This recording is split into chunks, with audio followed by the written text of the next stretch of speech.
Good morning. Xavier said yesterday afternoon went well.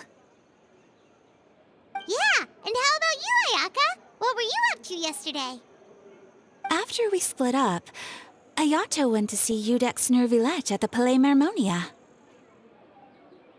I was originally thinking of going with him, but he said he could manage it himself. He told me to go see the sights around Fontaine and to enjoy the local culture. So I rode the aqua bus with Yoimiya and visited the opera house on Aranias Island. Yeah, you wouldn't believe what we saw there! 2 mechanical puppets that were dancing together! You've already seen them, right?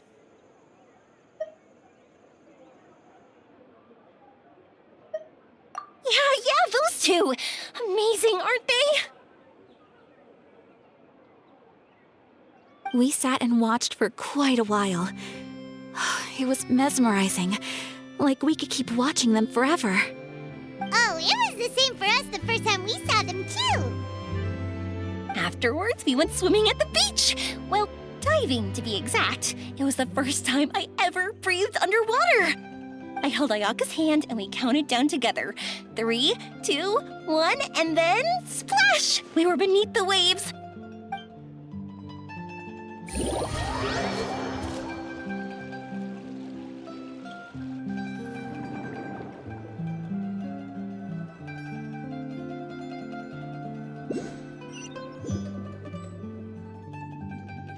At first, I didn't dare to open my mouth.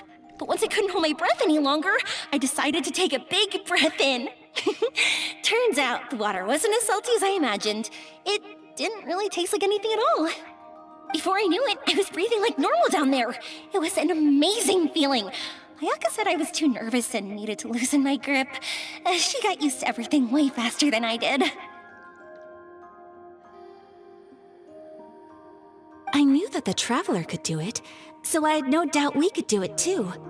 That helped me feel at ease as soon as we dove in. The underwater world in Fontaine truly is beautiful. I love seeing the romaritime flowers blossoming underwater, like little candles lighting up the streets at night. Yeah, and there were so many creatures that we've never seen in Inazuma. Like those fish that shimmer like a sword blade. Whoosh!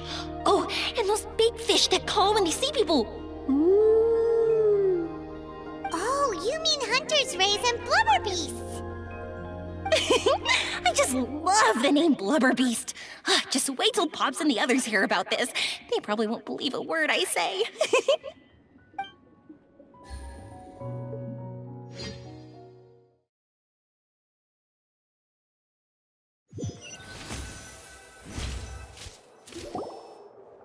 Yoimiya was down there for quite a while.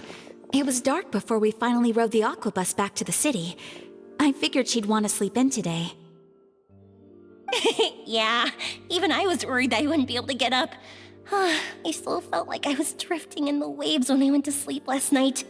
But as soon as I woke up today, I remembered that we'd all be shooting a film together, and I was ready to go. Speaking of the film, where's everybody else? My brother and Xavier were speaking to the restaurant owner about using the place as a filming location. They should be here soon. As for the others, We're here. Please excuse my tardiness. I just finished the Special Patrol's 6-mile morning jog. Wait, 6 miles? I'm so tired. I heard you all chatting, so I decided to come down. I sure could use some of that endless energy everyone else has. Good morning, everyone. Morning. Can someone fetch me a cup of coffee? More milk, hold the sugar. Sure, I'd be happy to do that for you. No, you can't go anywhere. Please, have a seat over here so I can get started on your makeup. I can get the coffee. It's the perfect job for an assistant.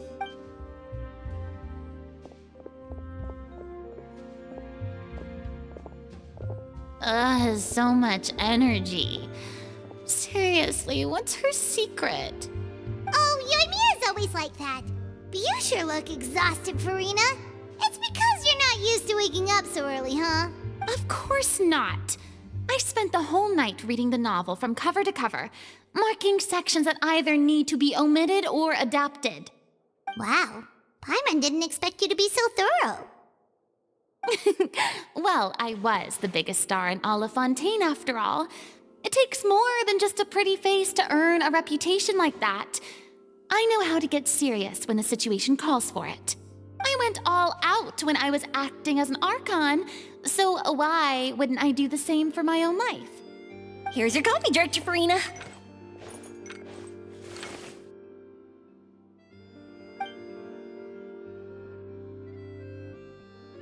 Oh, thank you. The sound of being called director and the aroma of coffee feels almost as refreshing as hearing the birds chirping in the morning. Ah, it seems everyone has managed to arrive on time. We've reached an agreement with the restaurant owner. We are free to use the second floor to shoot our film. Really? That's great! He is really looking forward to our film and hopes that providing his restaurant as a filming location will attract more customers. Well then, Mr. Xavier, I'll leave the rest to you. Okay, thanks. First, I'd like to introduce our new members. This is our prop manager, Veronique. She'll be in charge of all the film's props and items. And this is Bonneau, our lighting technician. He'll be in charge of lighting and illumination to set up each scene's atmosphere. Wow, sure feels like we have some real professionals joining the crew now. First of all, please allow me to first express my sincerest gratitude to everyone in the crew. When my investor informed me yesterday that he wouldn't be able to provide the funds, I really thought that this was the nail in the coffin for this film. I had no idea that I'd find so many people willing to help me on such short notice. Thank you. Thank you all from the bottom of my heart. No need to be so cordial, Mr. Xavier. We're all honored to be a part of this. Your works made a profound impression on me when I saw them back in Inazuma. I am sure that someday, this film will be remembered as a prime example of cultural exchange between Fontaine and Inazuma. Yes, the story is the reason I agreed to join. I can't bear to even imagine what this film would look like without the very best director. Anyway, I would like to make a promise to everyone that as the producer of this film, I'll do whatever I can to ensure that everything goes as smoothly as possible. This is not just my film. It also embodies the thoughts and feelings of every person here, as well as the endless effort we are about to pour into it. So, without further ado, the Two Musketeers will officially begin filming now! You may take it from here, Director Furina. All right, listen up, everyone. The first scene takes place when the two young musketeers are living at the Baron's home, still unaware of all that is about to happen to them. We'll need props and lighting to set the scene. Our lead actors can go get their makeup done, and extras, please take this time to go over your positions. Whoa, seems Furina's really kicking things into gear as the director. Is everyone clear? I don't want anyone traipsing around the set like umbrella finches. All right, cameras will start rolling as soon as the set is ready. Let's make a film that'll make some serious waves in Fontaine. Not the kind of waves that drown people. I mean, the good kind of waves. Seems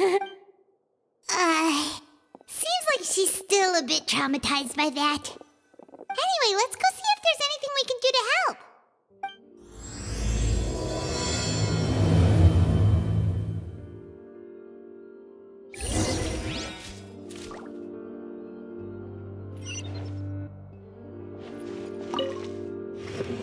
How about here? A little more to the left. You got it. Hey, Yoimiya, do you need a hand? No, I'm fine. You know, doing the lighting is kind of like designing a fireworks show. It's interesting to imagine what kind of atmosphere the lights will create. I heard that the Traveler will be operating the camera and Paimon will be the clapper loader, right? Those roles are just perfect for the two of you. Really? Is that because it'll be easy for Paimon to hold the clapperboard while flying? Well, sure, there's that, but that's not exactly what I meant. I just think that after all your journeys together, you two must have developed a super close bond and just naturally know how to work with each other.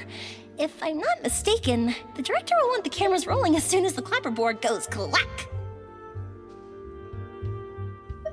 Oh, I see. It's amazing to see the magic behind filmmaking. Yoimiya, we need lights over there, too. Oh, on it! I've got to get back to work. Chat with you later. Oh, it's exciting to see so many people working together to bring the film to life. Seems like Yoimiya's really getting into it. But she was right. We do have a super close bond, don't we? Paimon's really happy to hear that.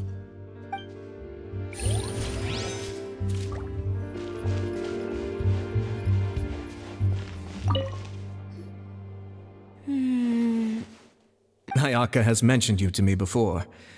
She said that you two were great friends when you were kids. No talking. I'm thinking about how to do your eyeshadow. Ah, yes. To help me really look the part. To achieve a more young and naive look for this scene. Are you saying the wrinkles around my eyes are too deep? You just have too much of a calculating look in your eyes. You sure don't mince your words. It seems you really haven't changed much. Quiet.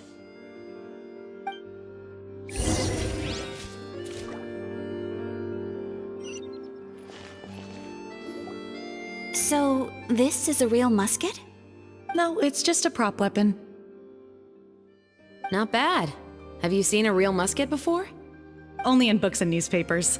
I made this one based on the relative shape and proportions I saw in reference images.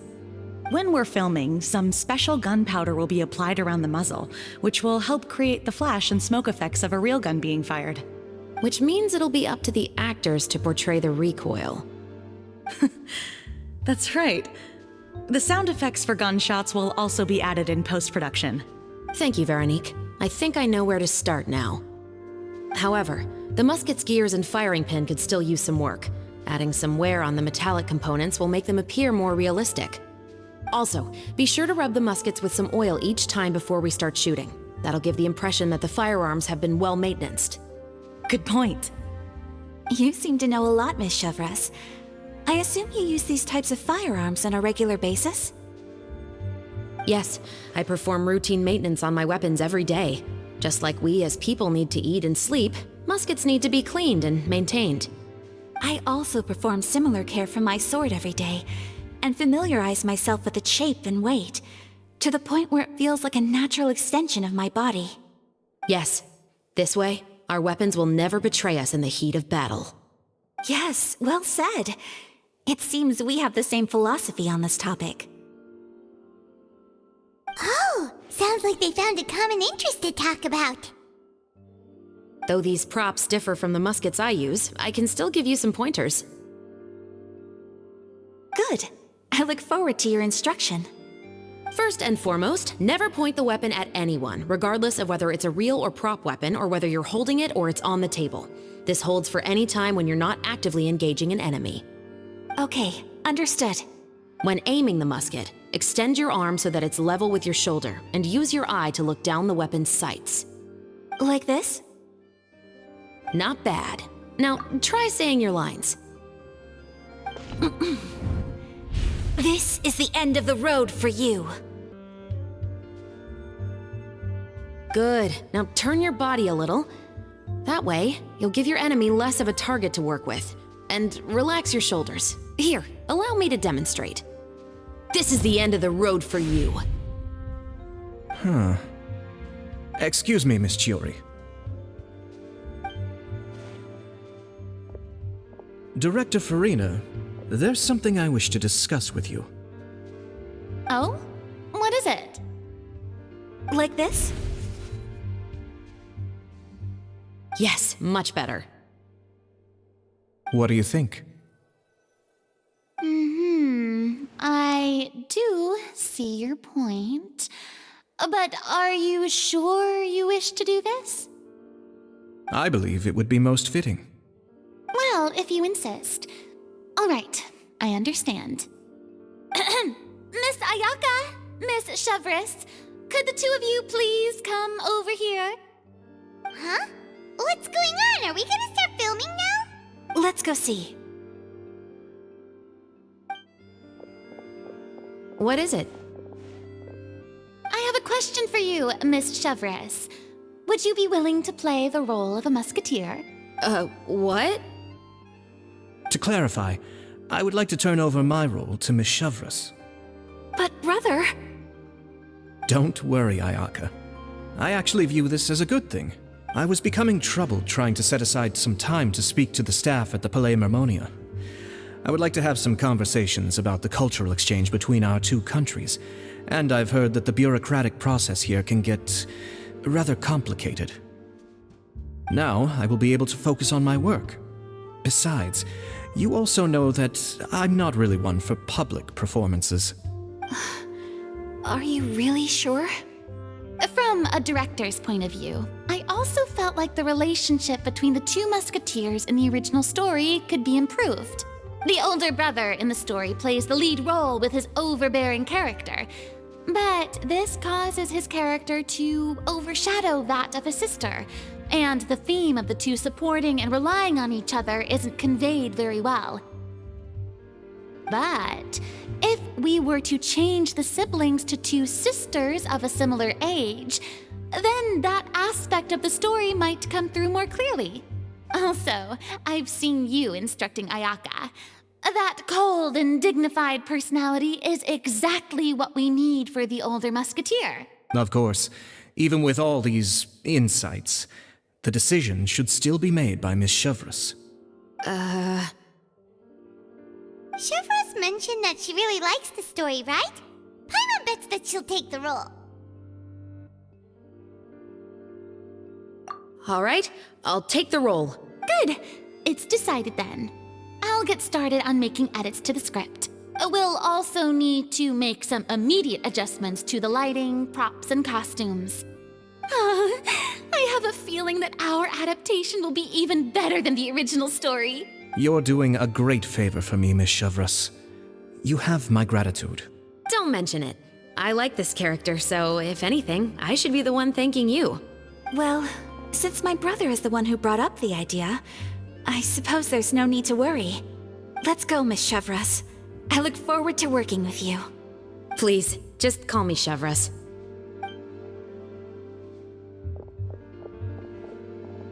Seems like you're really going out of your way to solve the problem I was having with your makeup.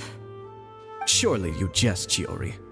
I assure you that I was mostly motivated by a desire to spend more time on formal business. Oh, come on. You really think I'd buy that?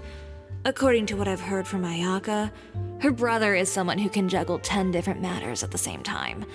I'm sure you have other reasons for backing out. Perhaps.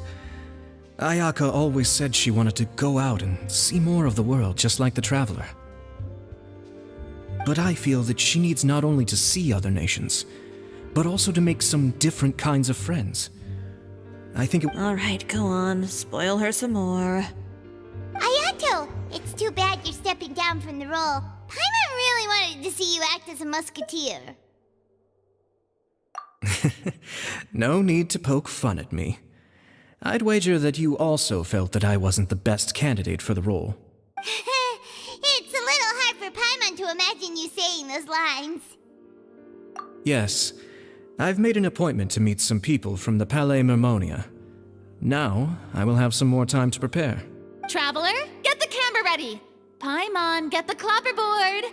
Actors, to your positions. We're about to start shooting the first scene. Go on now. And please take good care of Ayaka. Yep, don't worry. Thank you. I look forward to seeing the film when it's finished.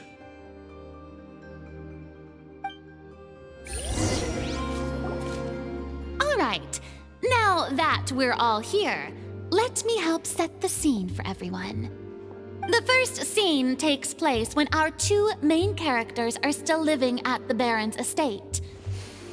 They've been ostracized and verbally abused by others in the household, but they still have no idea why. We want to capture how naive and innocent they are despite their pain.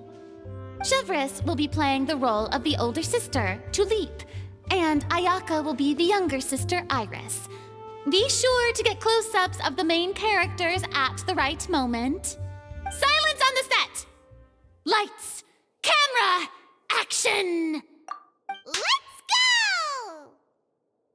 Tulipe, Mother's been out for quite a while now. Perhaps she went to pick some flowers on the way home. You know how she loves flowers. Iris, Tulipe, I'm home!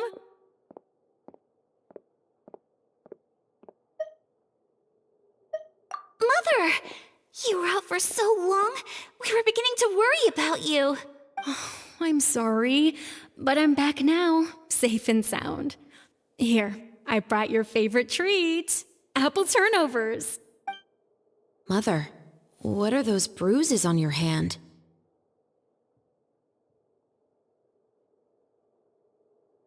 Huh? What bruises? Oh, I must have bumped into something while I was working yesterday.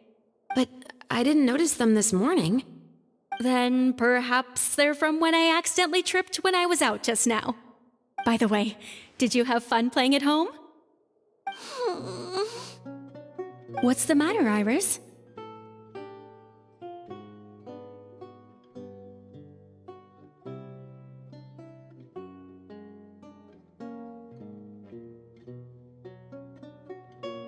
Well, we've realized that no one really wants to play with us. They even took Iris's doll and spat at us. And they even called us names. They said we were... Shh! It's all right, don't worry. Girls, listen to me. It doesn't matter what anyone says. Don't listen to them. No one can define you with such words. You both have wonderful lives ahead of you. Just like your names. You will both blossom like beautiful flowers. Maybe your time to blossom hasn't quite come yet, but one day, you two will bloom more beautifully than anything else. Don't let the soil you're in now ruin your future beauty. Understand? My dear daughters. And cut! Not bad. The actors' emotions were all on point. Let's keep that take. Also, if our clapper loader could avoid shouting at the start of the scene next time. Oh, got it. Great. I was a little worried that my nerves would get the better of me. What about you, Chevreuse? I felt fine. The lines weren't too difficult at all. Seems like Furina must have adapted the role nicely. You two were great. I couldn't tell it was your first time acting in a film. You should have more confidence. Thank you for your encouragement. Positions, everyone! We'll move on to the next scene after we try a few more camera angles.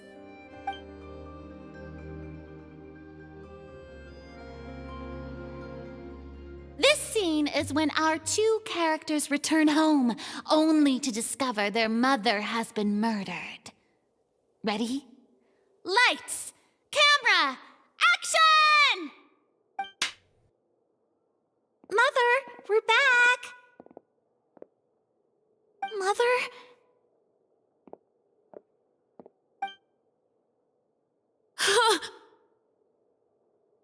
What's wrong, Tulipe? Iris, stay away! Huh? Why? What's... Mother! Mother... She's...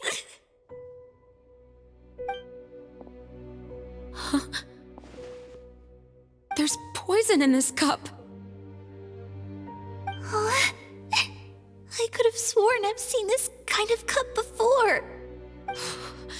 Those aristocrats. They didn't even try to cover up their actions!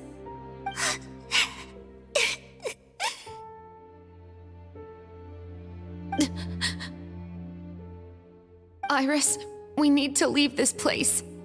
Leave? But now that Mother is gone, where can we even go? Anywhere. All I know is that we can't stay in this house. But are we just going to let them get away with this? We'll have our revenge, I promise you. Just not right now.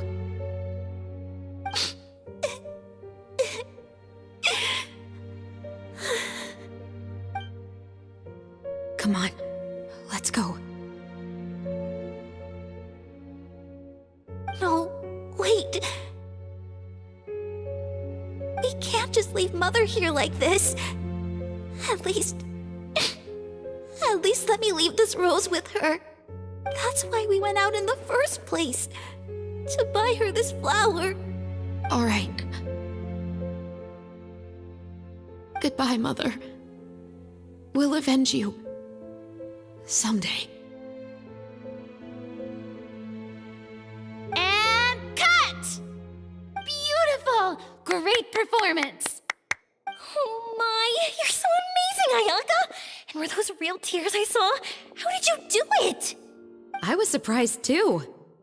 Thank you for the kind compliments. Actually, as soon as Director Furina said action, I told myself not to think about anything. I just felt the weight of the moment and became the character. It's quite similar to practicing the art of the sword. You clear your mind and focus only on what's happening in front of you. Ayaka's performance was amazing. Have I discovered an acting prodigy? Pipe down, everyone! We need to move on to the next scene!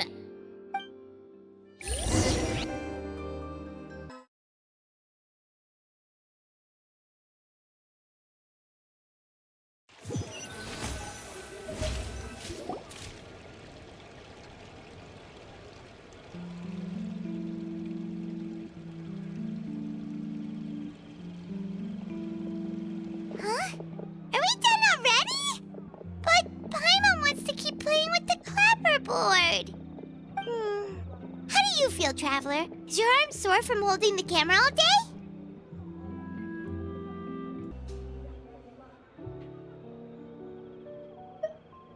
Good work, you two. You too, Chevreuse. You were quite the actress today. I've read this novel many times before. I have a good grasp of my character's mindset. Anyway, do you remember my request from yesterday? Oh, right! We were having so much fun that Paimon nearly forgot!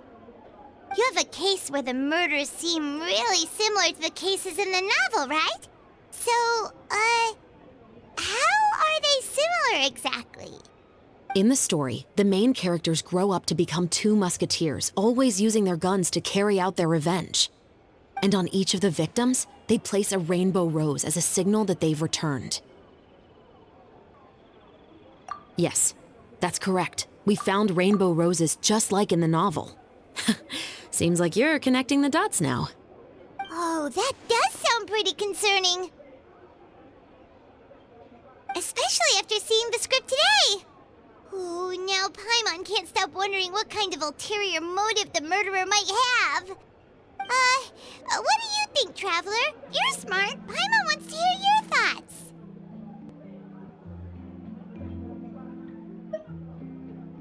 Good. On behalf of Fontaine's Special Security and Surveillance Patrol, thank you for your dedication to justice. There's no time to lose. We should start investigating right away. Follow me. Huh? Right now? Well, we just got done filming all day. Paimon's so tired. The most valuable intel always comes after nightfall. They are like small, remote islands in the middle of the sea. If you don't stay vigilant, you will pass right by them in the fog. That's how one of my favorite books always puts it, at least. So, where are we going right now? Let's start by checking out some workshops that sell mechanical components. If the culprit is making their own weapons, it's very likely that they'll visit those sort of places.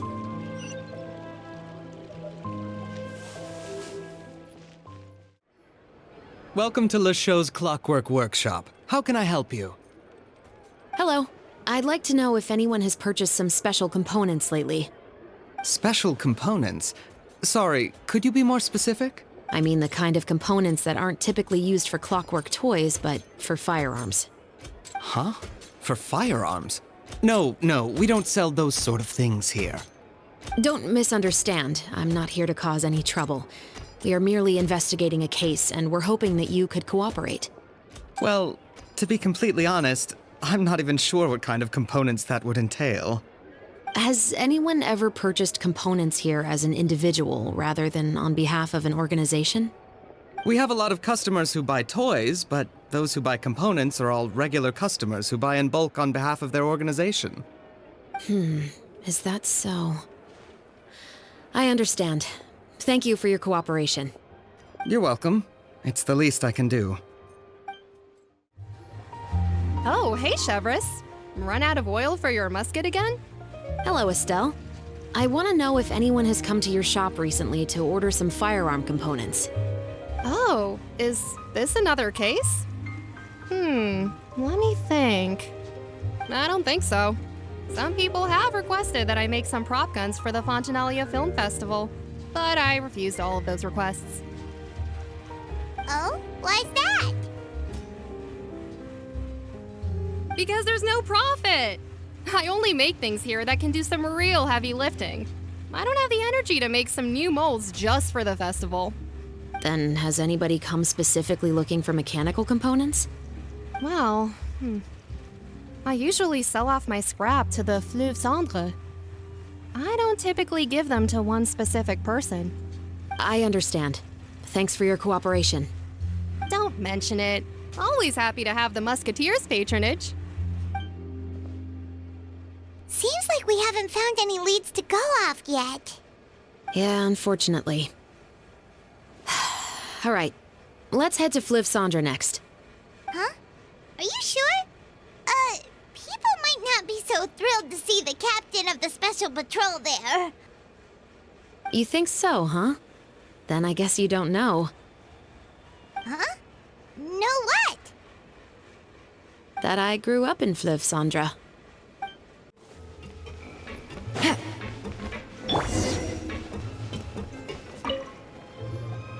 Hello, I'd like to ask some questions. I don't know anything. Don't worry, I'm not here to arrest anybody. You say that now. It's the truth. Here, take this as my guarantee. Wait, did Paimon just see what she thinks she saw? Is the captain of the special patrol bribing a citizen? Seems you're different from the other guards. What do you want to know? Have you heard anything related to muskets in Fleuve Cendre lately? Muskets, huh? All I know is that about 2 weeks ago, we started hearing some loud noises at night. So loud that it's been waking me up.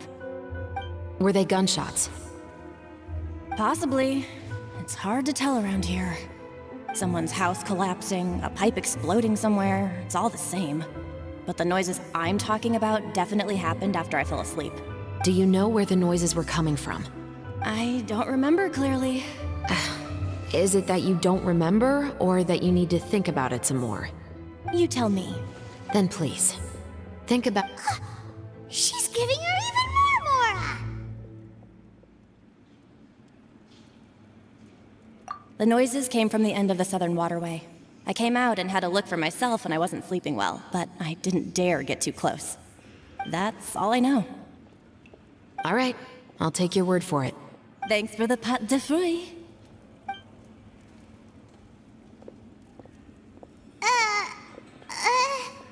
No need to be surprised. I grew up here, remember?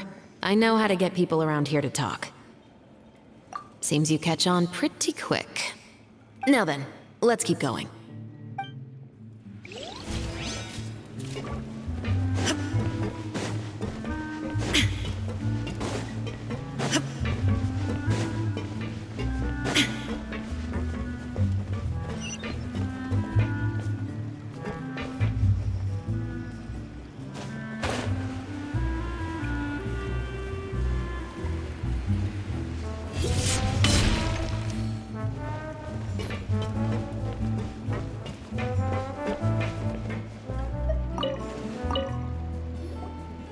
It's been a while, Tetro.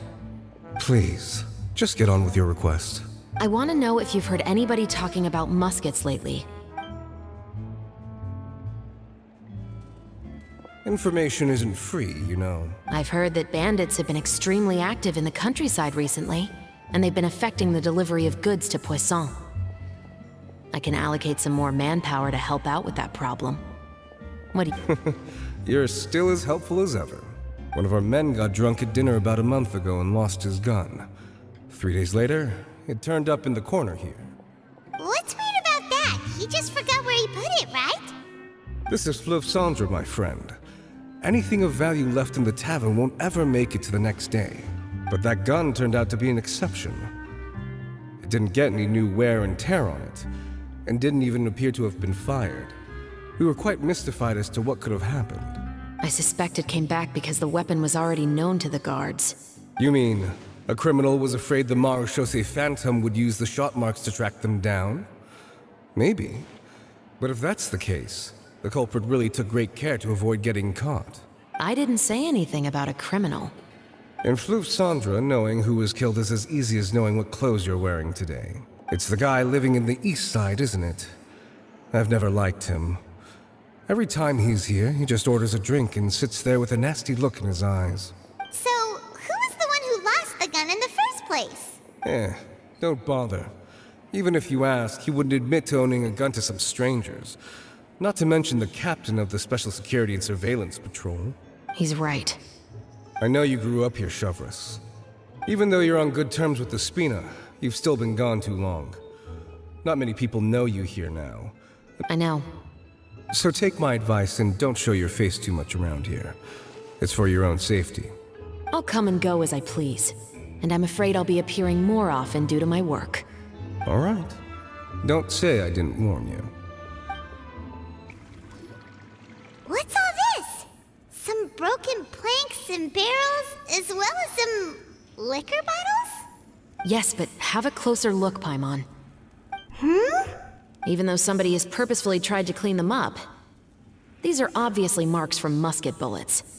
In other words, someone was here trying to improve their shot. They were using the barrels and bottles for target practice. Could it have been the killer? Your guess is as good as mine. Although many people at Fleuve Cendre own guns, few hide the fact from others. And even fewer would go to such lengths to hide markings from practice shots. Anyway, let's go. There might be more to this.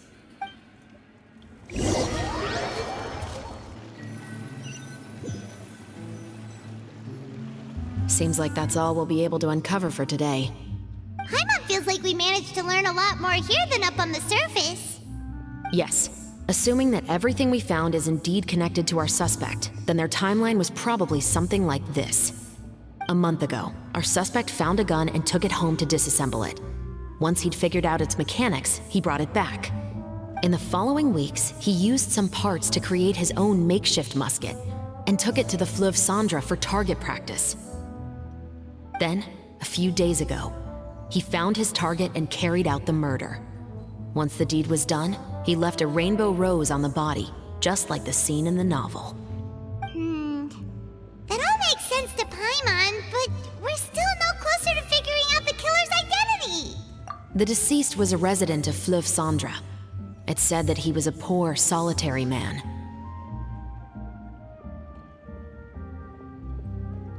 Yeah, that's also something I'm trying to figure out. If we are indeed following the novel, and there's a story behind the murder, then this murder should be an act of vengeance. But according to our investigation, the deceased didn't have any enemies. He was no saint, but no one's heard of a rival who hated him enough to shoot him dead, much less care to leave a rose on his body. What message is the killer trying to convey, and to whom exactly?